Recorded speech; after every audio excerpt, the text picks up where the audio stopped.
دوباره دلم واسه حرمت چشمات تنگه، دوباره این دل دیوونه واسه دل تنگه.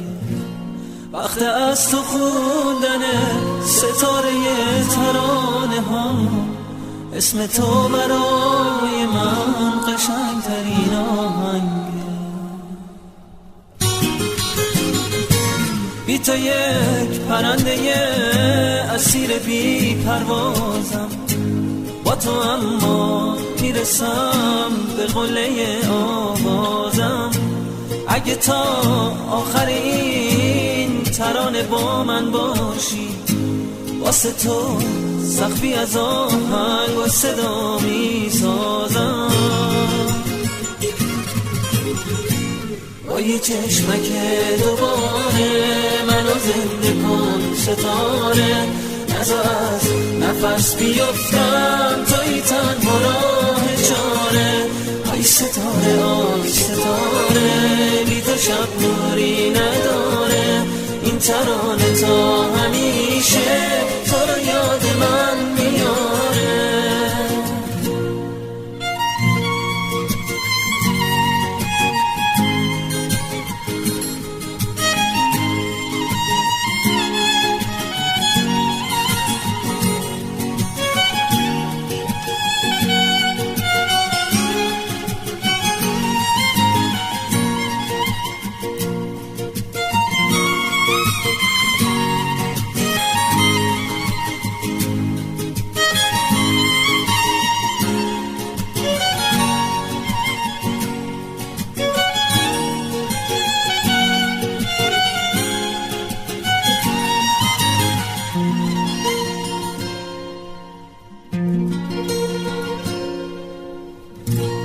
تویی که عشقم از نگاه من میخونی، تویی که تو تپش ترانه هم پنهونی، تویی که هم نفس همیشه آوازی، تویی که آخر قصه منو میدونی.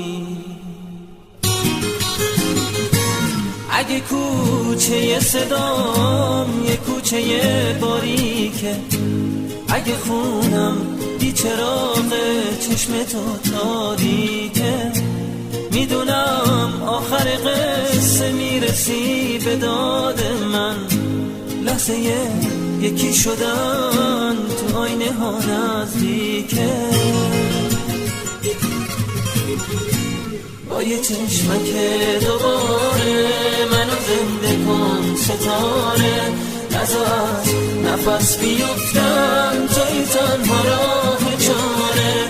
آی ستاره آی ستاره، بی تو شب نوری نداره. این ترانه تا همیشه تو رو یاد من میاره.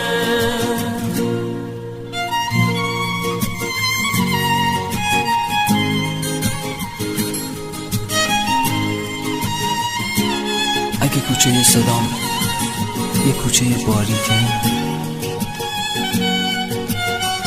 اگه خونم بی چراغه چشم تو تاریکه، میدونم آخر قصه میرسی به داد من. لحظه یکی شدن تو آینه